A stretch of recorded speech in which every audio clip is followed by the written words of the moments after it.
Okusinziira ku kunoonyereza okwakasembayo okufulumizibwa ekitongole ekirondoola omuwendo gw'abantu mu ggwanga Uganda Bureau of Statistics kulaga nti omuwendo gw'abantu guli mu bukadde 41 wabula okusinziira ku kitongole kiwoza ky'omusolo abantu akadde 180 bokka be bakawandiisa bizinensi zaabwe wabula ng'ate okusinziira ku ssenkulu w'ekibiina ekigatta bizinensi mu ggwanga ki Entreprises Uganda Rosemary Mutyabule bizinensi 52 ku buli 100 si mpandiise nga n'abakozi 85 ku buli 100 bakolera mu bizinensi zino.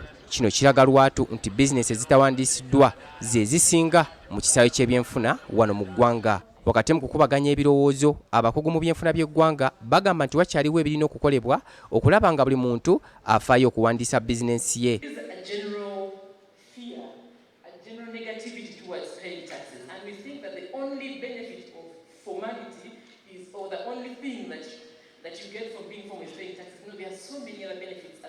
Mabanka, basapulaya, abantu bonna b'okola nabo babeera n'obwesigwa ne bamanya nti omuntu bwe tukola naye muwandiise bwe wabeerawo ensonga yonna tumusanga wano oba tumusanga wali. Francis Kisirinya akola nga ssenkulu w'ekibiina ekitaba banneekolera jange ki Private Sector Foundation Uganda agamba nti oba oliawo abantu bangi abandyagadde okuwandiisa bizinensi zaabwe wabula olw'okutya okuwa omusolo bangi bakyekumidde emabega. Naye bana batannaba kuwandiisa nabo tulina okubateerawo akantu akalala katugambe ne tubawaayo ng'obudde n'obawaayo n'ogamba nti kati bwe wewandiisa olwaleero tetugenda kujjako omusolo katugambe okumala emyaka 3 naye mu bbanga lino ojja kubanga tukuyigiriza tutambula naawe tulabe nti bonootuuka emyaka 3 ojja kuba otuuse okusasula omusolo.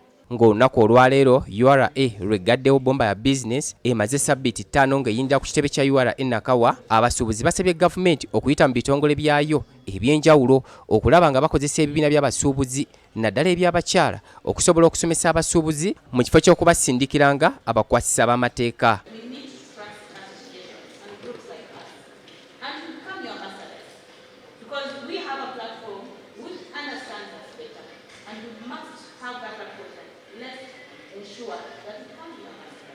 Ssenkulu wa URA John Musinguzi agamba nti bakoze ekisoboka kyonna okulaba nga baagazisa abantu okuwandiisa bizinensi zaabwe wabula bangi balowooleza ddala nti okuwandiisa bizinensi kitegeeza kuwa musolo. Kino si kituufu. Okuwandiika bizinensi yo kye tuyise formalization mu Lungereza ekitegeeza nti oba olina okuwa omusolo. Ebyo birinawo enjawulo.